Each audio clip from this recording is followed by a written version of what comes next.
தர்ம போராளி கர்ம வீரர் சவுக்கு சங்கர் அவருடைய அரெஸ்ட்டை பற்றி தான் இன்றைக்கி பேச போகிறோம். அவர் அரெஸ்ட் பண்ணது ரைட்டு ஒன்றும், அவர் அரெஸ்ட் பண்ணதை கண்டிச்சும் பல பேர் பல விதமாக பேசிகிட்டு இருக்காங்க.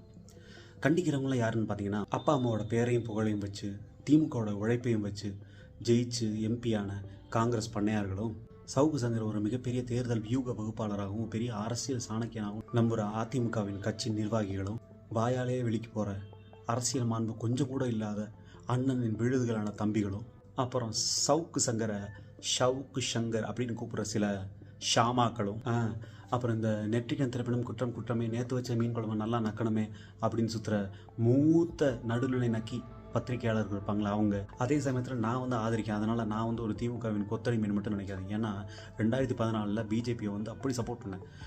ஆன்லைன் சண்டைகளெல்லாம் போட்டிருக்கேன். ஆனால் அதே பிஜேபி இப்போ எவ்வளோ எனக்கு பிடிக்காமல் போயிருக்குன்னு எனக்கு தான் தெரியும். ஸோ நான் ஏன் இந்த கைதை ஆதரிக்கிறேன்னா, அவர் எப்படி கைது செய்யப்பட்டார், எதனால் கைது செய்யப்பட்டார், அவர் கைது செய்யப்பட்டது சரியாக தவறா அப்படிங்கிறதெல்லாம் தாண்டி அவர் ஒரு பத்திரிகையாளரே இல்லைங்க. இது என்னுடைய தனிப்பட்ட அனுபவம் தான். ஏன் சொல்கிறேன்னா, எங்களுடைய படம் தீங்கரை அப்படிங்கிற ஒரு படம் சில பல காரணங்களால் வெளியே வராமல் இருக்குது.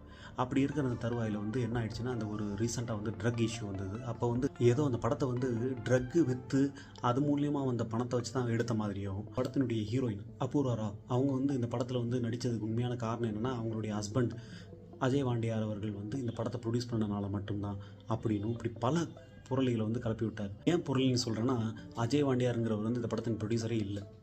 இது எங்களுக்கு தெரிஞ்சனால தான் நான் இது இவ்வளோ ஆணித்தரமாக சொல்கிறேன். ஏன்னா இவர் ஒரு நல்ல பத்திரிகையாளர் அல்ல. இவரை தயவு செய்து ஆதரிக்க வேண்டாம். இப்படி நீங்கள் ஆதரிப்பதால், ஒரு கட்சி சார்ந்த ஒரு நிலை எடுப்பதால் தான் இதுபோல போலி பத்திரிகையாளர்கள் இந்த சமூகத்தை சீர்கெடுக்கின்றனர். நன்றி, வணக்கம்.